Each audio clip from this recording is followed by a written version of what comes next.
G'day, Steve here from Shearing. Just want to show you how to set up a short tube correctly. Sounds pretty simple, but most sheds I go to, they're not set up correctly. Now, this particular elbow has been set up with positive drive. What that means is, instead of having a hook and an eye, it just screws directly up into the cog.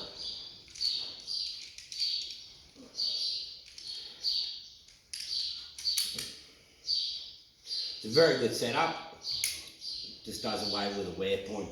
It's also got a worm drive on the end and a slip clutch. And I'm not going to go into too much detail about that at the moment. This video is basically showing you how to set up a short tube correctly on the end of it. Now, when I first started doing this in '92, I was taught by Mr. Sunbeam to have the short tube overhanging the short gut by the thickness of a 20-cent piece. What happened when everyone started shearing with worm drive, they found that elbows were getting hot and hand pieces were getting hot, and they couldn't work out why. Now, it took them 9 months to work out why. Essentially, the ferrule on the shearer's handpiece was hitting on the end of the short tube before the worm drive had screwed all the way in, or screwed all the way home. So what the answer to it is by having the short gut sticking out the end by the thickness of a 20-cent piece. Now, I don't care if you've got more, and shearers say it vibrates too much if you have that. If it's vibrating, it's because the short gut is bent, not because it's sticking out that little extra bit.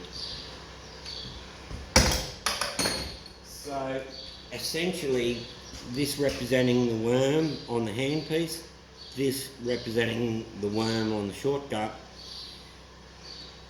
it needs to screw all the way in or all the way home before it wants to turn.